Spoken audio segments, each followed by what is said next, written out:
이번 시간은 분룡어와 TF-IDF에 대해서 알아보도록 하겠습니다. 우선 분룡어에 대해서 알아보도록 할 건데요. 이 분룡어라고 하는 것은 의미 없는 단어를 뜻합니다. 그래서 보통 영어에서 is, 더 이러한 것들을 분룡어라고 합니다. 실제로 이제 우리가 데이터를 변환해서 쓸 때는 중요 핵심 단어, 형용사, 명사 이런 것들이 중요 데이터가 되어지는데, 즉 이 분룡어는 데이터의 의미값이었기 때문에 제거해 주는 게 좋습니다.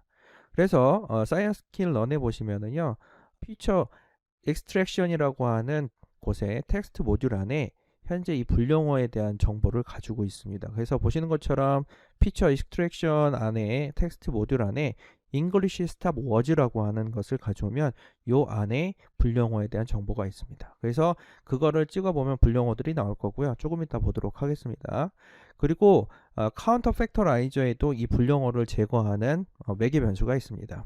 카운터 팩터라이저는 앞에 수업에서 얘기했듯이 BOW 형식으로 해서 데이터를 변환시켜 주죠. 그래서 희소 행렬 형태로 해서 값을 변환해서 주는데, 이 안에 스탑 워드를 잉글리시를 넣어주면 영어의 분룡어를 제거한 상태에서 해당하는 데이터를 넘겨줍니다. 그래서 트랜스폼 시키면은요, 분룡어가 제거된 희소 행렬 형태로 해서 그 값을 리턴하게 됩니다. 코드를 통해서 한번 보도록 하겠습니다. 자, 여기 이제 코드를 보시면은요, 자, 우리가 이제 분룡어에 대한 그 정보를 확인할 수 있는데요. 자, 걔를 이제 확인하고 싶으면은요, 여기 이제 사이언스 스케일 런에 보시면은 피처 익스트랙션 파트의 텍스트 파트 부분에 보면은 English Star Wars라고 하는 곳이 있습니다. 얘를 통해서 분룡어를 이제 확인할 수 있어요. 영어 분룡어를. 자, 개수를 찍어봤더니 318개가 나오죠. 그리고 이제 일부분을 좀 찍어보니까 분룡어가 이런 게 나오네요. very, he, on, there, one. 이런 거는 우리가 이제 문맥을 통해서 의미 있는 형태로 쓰여지지 않고 분룡어로 만들어졌다라고 해서 이렇게 표현되어진 모습을 보실 수가 있는데, 얘는 이제 나중에 우리가 이제 문맥에서 이제 그 의미가 없다, 특별한 값을 가지지 않는다, 얘는 제거해도 문맥상에서 문제가 되지 않는다라고 했을 때 얘를 제거하기 위해서 이 분룡어를 사용을 합니다. 그래서 보통은 이제 팩터라이저 해주는 각각의 이제 객체들은 클래스들은 무엇을 지원을 해주냐면 이 분룡어를 제거할 수 있는 옵션을 제공을 해줍니다. 여기에 보시면 카운터 팩터라이저도 역시 마찬가지로 이렇게 스타버즈를 잉글리시주를 주잖아요. 그러면 얘를 통해서 피팅 시킬 때 뭘 제거하고 피팅을 시키냐면 잉글리시의 스타버즈를 제거한 상태에서 피팅을 시킵니다. 그래서 이렇게 해서 제거된 상태로 사용할 수 있도록, 즉 BOW 형식으로 넘겨줄 수 있도록 그 객체를 생성한다라고 보시면 됩니다. 그래서 이 객체에 대한 정보를 확인해 보면요, 이렇게 나오죠. 스파스 매트릭스라고 해서 희소 행렬 형태로 만들어졌다. 인트 64비트. 그래서 이러한 정보들을 확인하실 수가 있게 되는 거죠. 이번에는 TF-IDF에 대해서 알아보도록 하겠습니다. TF-IDF는 Term Frequency Inverse Document Frequency라고 해서요, 두 개가 합쳐진 겁니다. 요거랑 요거랑. 자, 우선 TF-IDF에 대한 핵심 이론에 대해서 좀 알아보도록 할 건데요. 얘에 대한 핵심 이론은 이겁니다. 특정 데이터에서 자주 나타나는 단어의 가중치를 높여주겠다라는 게 기본 컨셉입니다. 즉, 한 단어가요, 특정 데이터에서 자주 나타난다라는 거는, 그리고 다른 여러 데이터에서 나타나지 않고 하나의 특정 데이터에서 그 단어들이 자주 나타난다라고 하면 그 단어는 그 데이터의 내용을 잘 설명하는 단어라고 얘기할 수 있을 겁니다. 그래서 한 데이터에서, 특정 데이터에서 단어가 나타나는 횟수를 나타내는 게 TF고요.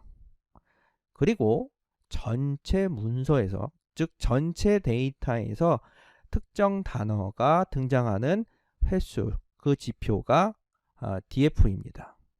아까도 얘기했지만 여러 데이터가 있다라고 했을 때 한 데이터에서 특정 단어가 계속 반복적으로 나타나고 다른 데서 나타나지 않으면 얘는 그 문장을 잘 표현하고 있는 단어입니다.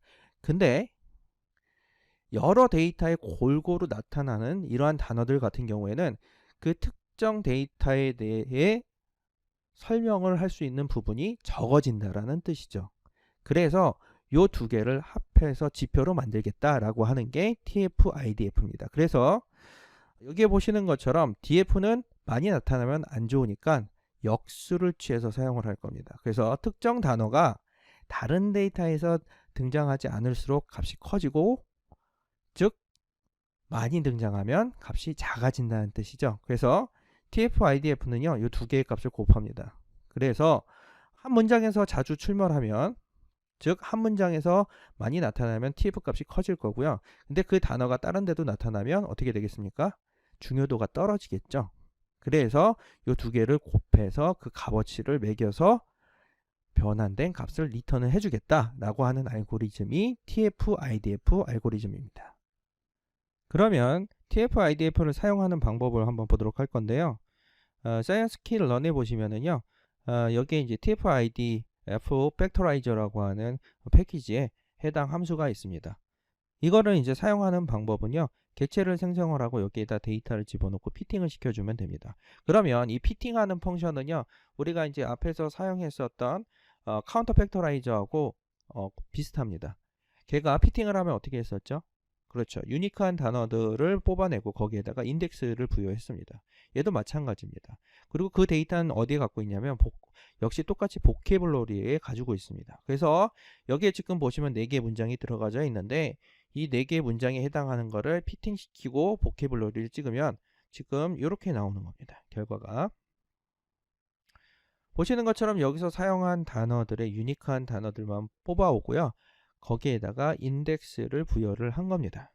그러면 여기에 지금 보면 현재 세 번째에 해당하는 문장만 뽑아서 트랜스폼을 시키고 to array를 시켰는데, 이렇게 하면 데이터가 어떻게 넘어오는지에 대해서 설명을 좀 드려보도록 하겠습니다. 세 번째 거니까 0, 1, 2, 3 이거겠죠. 자, 우선 보면 점심이라는 단어부터 한번 보도록 하겠습니다. 자, 이 점심이라고 하는 거는 여기에 봤더니 인덱스 번호가 7번입니다. 그러면 0, 1, 2, 3, 4, 5, 6, 7번 요거죠. 보면은 0.4377이 나왔습니다. 두 번째 거를 한번 보도록 하겠습니다. 요번에는 먹고죠. 먹고는 봤더니 번호가 4번입니다. 0, 1, 2, 3, 4번이죠. 봤더니 두 개의 차이점을 보니까 얘가 좀 더 높은 거를 확인할 수 있습니다. 그 이유는 뭐냐면요, 점심은 잘 보시면 딴 데도 지금 사용하고 있습니다. 여기 보시면 여기에도 점심이 있죠. TF-IDF의 기본 핵심 이론은 이거였죠. 이 문장에서 많이 나오는 그 단어의 횟수는 TF가, 그리고 DF는 전체 데이터에서 나오는 횟수입니다. 그랬을 때 이 DF를 인버스 시켰죠. 즉 다른 곳에서 나오면 역수를 취해서 곱해준다고 했습니다. 그러면 값이 작아지겠죠. 그래서 얘는 먹고 같은 경우에는 지금 다른 데 나온 적이 없습니다. 그러니까 여기에 있는 점심이라고 하는 거는 먹고보다는 좀 더 작은 값을 취하게 되는 거죠. 그래서 TF-IDF는요, 이렇게 문장에서 나오는 단어를 가지고 중요도를 체크해줘서 데이터를 변환시켜주는 이러한 알고리즘입니다. 그래서 문장과 관련된 그 모델링을 할 때는 굉장히 유용한 알고리즘 중에 하나입니다. 이번 강의는 여기서 마치도록 하겠습니다.